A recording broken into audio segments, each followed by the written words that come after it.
म्हणजे ज्यांना एक वर्षापूर्वी डर्टी डझन म्हणत होते तेच डर्टी अतिशय विनम्रपणे अमित शहांना भेटले. डर्टी डझन सोडा, मी कधीच विसरली नाही. अरे बायकोच्या अश्रूची किंमत काय माहिती.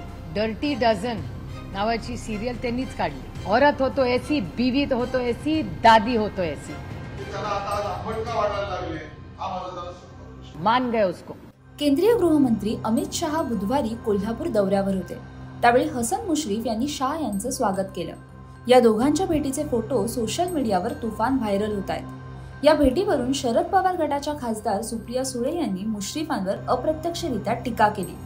डर्टी डझन म्हणत ज्या नेत्यांवर आरोप केले त्यापैकी एका डर्टीनं अमित शहांची भेट घेतली अशी टीका सुप्रिया सुळे यांनी केली आहे.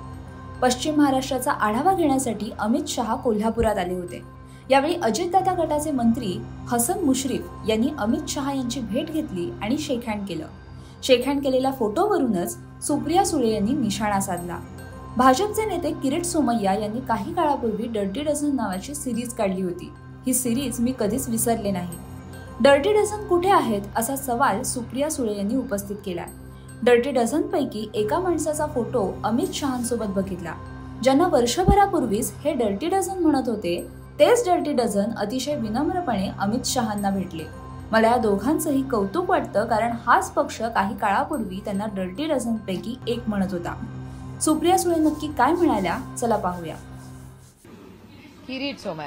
किरीट सोमय्यान अनेक वर्ष एक मोठे फायटर आहेत.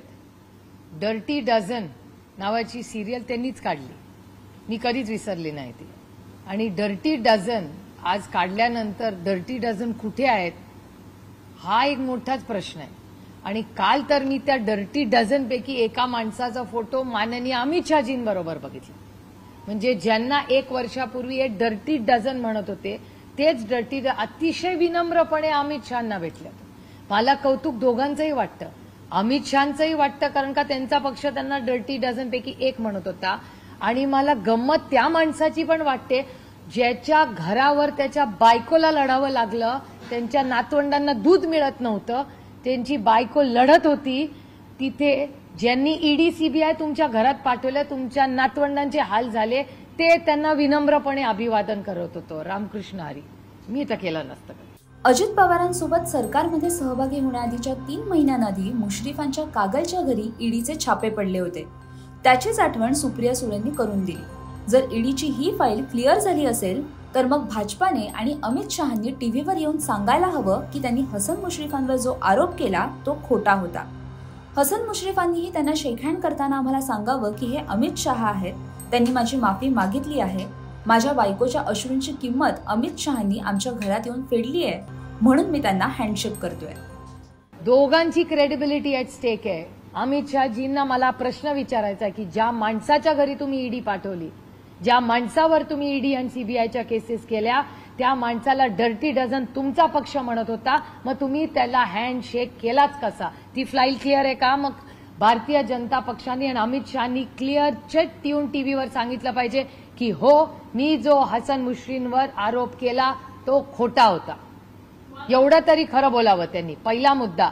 आणि हसन मुश्रीफांनीही त्यांना शेकहँड करताना आम्हाला सांगावं की हो, हे अमित शहा आहेत, त्यांनी माझी माफी मागितली आहे की माझ्या घरावर हल्ला केला, माझ्या नातवंडांना दूध दिलं नाही, माझी बायकोची अश्रूंची किंमत अमित शहानी आमच्या घरात येऊन फेडली, म्हणून मी त्यांना हँडशेक करतोय.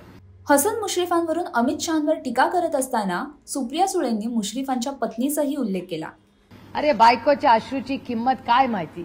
एका महिलेला तिचं दुःख माहितीये, काय दुःख असतं, काय लढली आहे मुश्रीफ साहेबांची बायको. मान गए उसको. मी त्या महिलेबद्दल नेहमीच माझ्या आतुष्यात नेहमीच अभिमान वाटेल. औरत होतो ऐसी, बीवी होतो ऐसी, दादी होतो ऐसी. काय लढली आहे ते ईडी सीबीआयशी. मान गए. बायकोच्या अश्रूची किंमत तुम्हाला काय माहित, पण एका महिलेलाच तिचं दुःख माहीत असतं. मुश्रीफ यांच्या बायकोने जो काही लढा दिला तो पाहता तिला मानलं पाहिजे. त्यामुळे या महिलेचा मला नेहमीच अभिमान आहे, अशा शब्दात सुप्रिया सुळे यांनी मुश्रीफ यांच्या पत्नीचं कौतुक केलंय. याच मुद्द्यावरून आशिष शेलार यांनी सुप्रिया सुळे यांच्यावर टीका केली आहे. आशिष शेलार नक्की काय म्हणाले पाहूया. सुप्रियाताई यांना फार दूरवरची मला आठवण करून द्यायची नाही. त्यांना काही महिन्यापूर्वीची दाखल जर करून दिली तर त्यांच्या यादीमधले जे फर्स्ट कमर होते, डर्टी डझन सोडा, सुप्रिया त्यांच्या फर्स्ट कमर मधले जे मुश्रीफ होते ते त्यांना आता आज आंबट का वाटायला लागले, हा माझा त्यांना संपर्क प्रश्न आहे. आशिष शेलार म्हणाले की डर्टी डझन ही तर लांबची गोष्ट. हेच हसन मुश्रीफ कधी काळी सुप्रिया सुळे यांच्या पक्षाच्या फळीतील व्यक्ती होते. एकेकाळी अत्यंत जवळचे असलेले मुश्रीफ आता सुप्रिया सुळे यांना लगेच आंबट कसे झाले, असा सवाल आशिष शेलार यांनी उपस्थित केलाय. महाराष्ट्रात राजकीय समीकरणं बदलली. ज्या नेत्यांवर आरोप झाले तेच नेते आता सरकारमध्ये सहभागी झाले. त्यामुळेच अमित शहा आणि भाजपला त्यांच्या डर्टी डझनवरील टीकेवरून विरोधक सवाल करतायत.